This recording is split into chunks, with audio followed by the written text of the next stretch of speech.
The fog was thick as Bill Dawson drove home. He held a cigarette in one hand and the steering wheel with the other, all the while screaming at his assistant through his iPhone. He was a high-powered executive for a large company.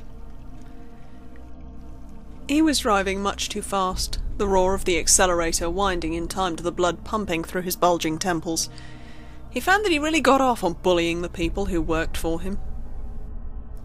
He stopped screaming into the phone as he felt the sickening crunch beneath his tyres. He slammed on the brakes of his sports car, leaving dark skid marks in the asphalt behind him.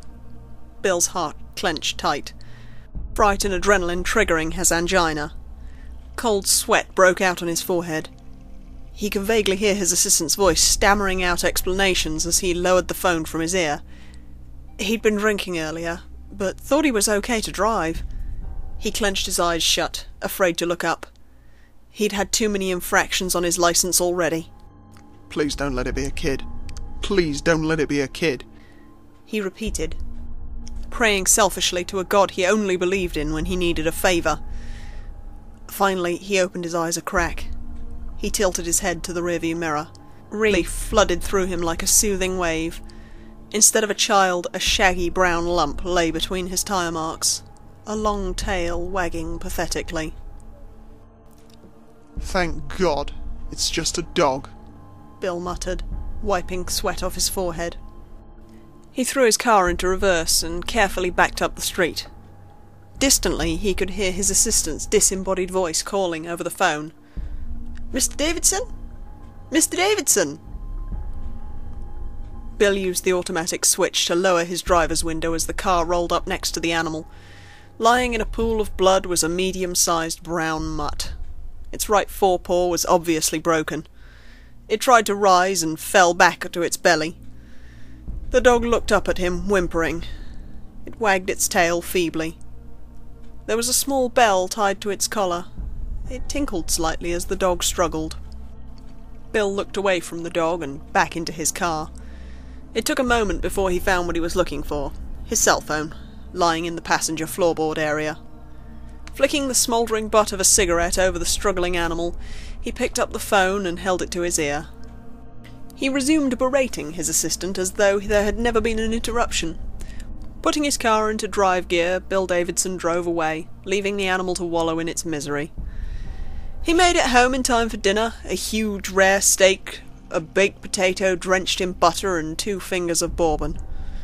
The next day, on Bill's way to work, there was a large patch of dried blood, but no dog in sight. Weeks went by, and Bill didn't think about the dog again.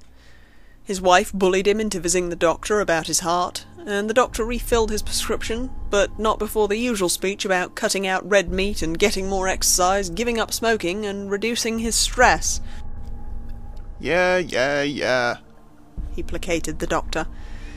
He continued to do as he damn well pleased.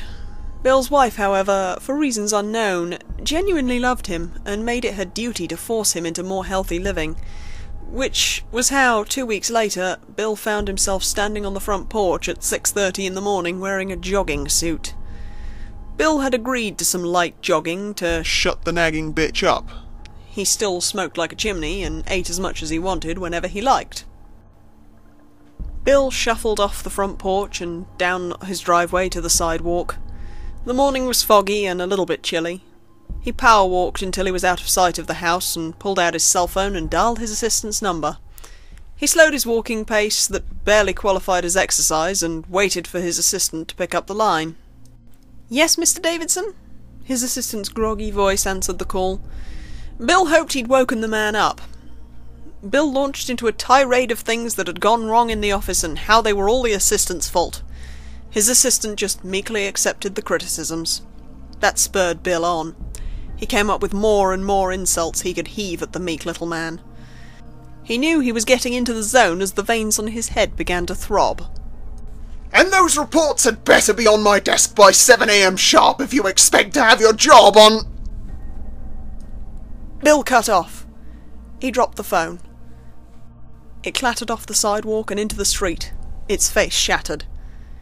He clutched his chest, which had suddenly gone very tight. Bill gasped for breath as he fell to his knees. His brain raced. Had he taken his medicine this morning? He couldn't remember. But this hurt more than normal. The feeling in his left side fled, and from far away he could hear the distant voice of his assistant. "Mr. Davidson? Mr. Davidson!" Bill began praying to a god that he only believed in when he needed a favour.